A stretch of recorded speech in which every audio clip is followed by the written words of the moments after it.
Hello everybody, Pastor Dan, Chippewa Falls, Harvest Time Church. Very excited about this fast. I hope you guys are plugging in and you are experiencing God move. This is exactly 2 weeks into our fast right now, and on our theme, Go.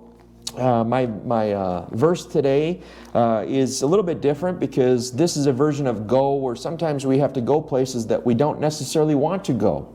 So if you have your scriptures, your scripture passages open, go to John chapter 4, starting in verse 4, and it's real small. Here we go.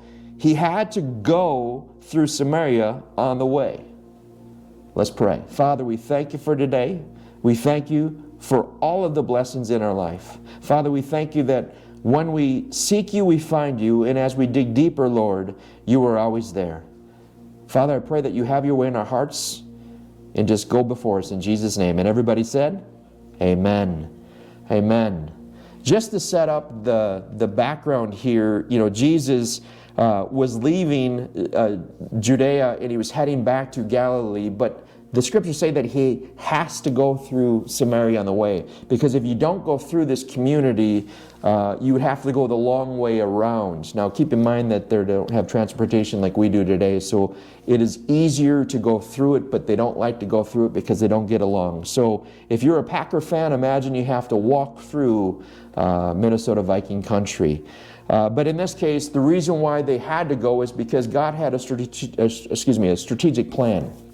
Jesus went and sat at a well, Jacob's well, where he gave his son Joseph. And as Jesus was sitting at this well, it was nearly noon, and the Bible says that he was parched. He was thirsty. He was tired. Noon at this time would have been incredibly hot. Now the setting here is because Jesus walked into a place that he didn't want to go, or his disciples didn't want to go, Jesus had a reason. And what Jesus ended up doing is, as he sat at the well, the Bible says that a Samaritan woman who lived a very sinful life showed up. And in this moment, imagine this, walking through a prodigal state of your life.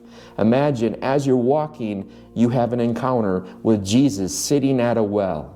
The conversation was great, but it was life-changing. But if it wasn't for Jesus going through something that you necessarily wouldn't want to do, if Jesus didn't go through, if Jesus didn't go, this would not have happened. And the life-changing experience for this woman and her community would not have happened.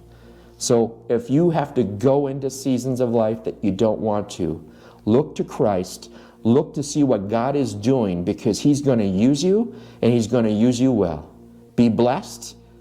Let's have some fun and continue our fast.